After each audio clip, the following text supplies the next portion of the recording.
Sepasang suami istri ini lagi naik kereta menuju sebuah tempat. Di tengah-tengah perjalanan, si bapak masinis harus turun untuk merubah arah jalur kereta.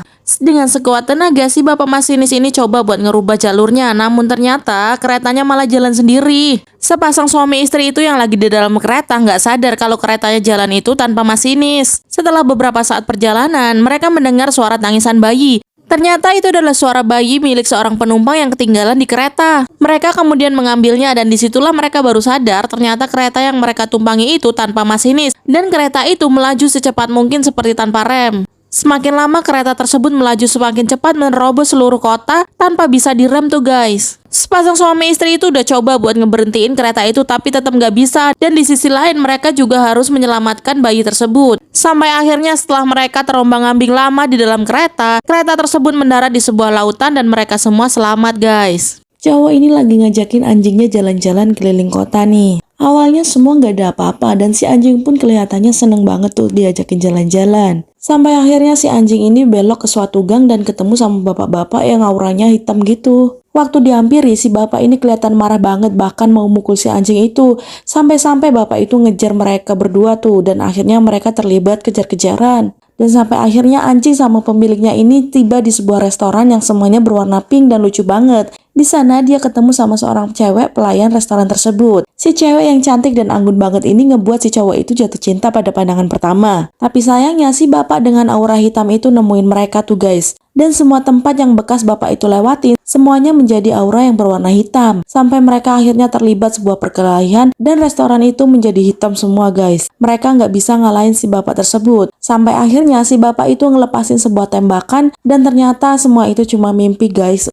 Rombongan ini datang ke sebuah museum lukisan. Namun sayangnya entah apa alasannya mereka semua nggak boleh masuk nih guys. Sampai-sampai salah satu dari mereka itu maksa buat masuk tapi tetap aja nggak dibolehin. Karena ngerasa kesel, malam harinya mereka masuk diam-diam tuh guys kayak maling. Terus mereka ternyata mencari sebuah lukisan, yaitu lukisan Mona Lisa. Setelah ketemu akhirnya mereka coba ambil dan mau bawa keluar. Tapi sayangnya mereka berdua terekam CCTV dan ketahuan sama Pak Satpam tuh. Bapak Satpam langsung ngejar dia dan akhirnya mereka ketangkep. Dan gak sengaja lukisan Mona Lisa itu kena cairan milik si Pak Satpam. Setelah terlibat perkelahian panjang, akhirnya lukisan Mona Lisa itu kelempar tuh guys. Dan ternyata bekas cairan tadi bisa ngeluarin Mona Lisa dari dalam lukisan. Dan Mona Lisa menjadi orang nyata dong guys. Mereka semua kaget ngelihat hal itu. Dan Mona Lisa ternyata nggak mau di dalam lukisan. Dia akhirnya gantiin lukisan tersebut dengan foto dia yang palsu. Dan sekarang dia jadi manusia asli dan berteman sama orang yang mau curi dia tadi. Anak ini pergi liburan ke rumah kakeknya yang ada di desa. Ternyata liburannya mungkin gak sesuai sama ekspektasinya nih guys. Karena si kakek itu galak banget. Dia gak dibolehin buat keluar dari lingkungan rumah. Karena memang di belakang rumahnya juga hutan. Sampai akhirnya suatu hari dia nemuin sebuah akses untuk keluar dari lingkungan rumah. Dan dia nerobos buat keluar tuh. Dan di hutan dia nemuin seekor anak harimau.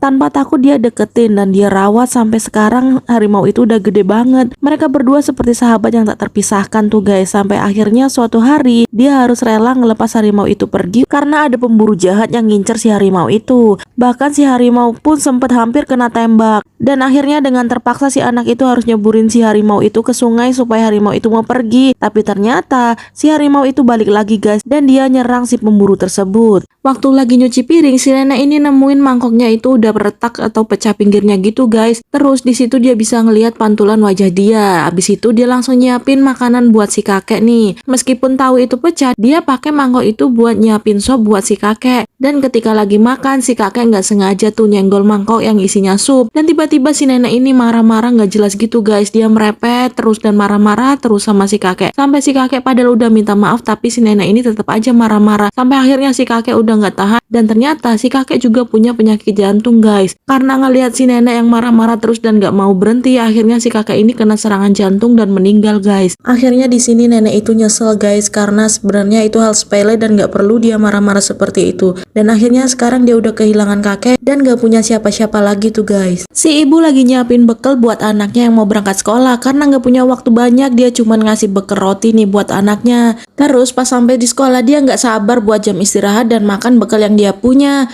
Dan akhirnya waktu istirahat pun tiba guys. Akhirnya dia bisa buka bekal yang dia bawa dari rumah. Tapi ternyata bekalnya nggak sesuai dengan ekspektasinya guys. Karena dia udah bosen banget sama yang namanya roti. roti. Yang dia mau dia itu bawa bekal nasi ataupun lauk pauk kayak temen lainnya. Sampai akhirnya ada dua temennya yang ngampirin dia nih untuk ngajak makan siang bareng. Dan dia ditanya kenapa dia cemberut sama temennya. Dan dia cerita kalau dia udah bosen banget sama yang namanya roti. Dia pengen bekal yang kayak mereka bawa juga. Dan ternyata temennya ini baik banget guys. Mereka mau tukar bekal makan siang supaya anak ini bisa ngerasain masakan ibunya seperti yang dia pengen tuh.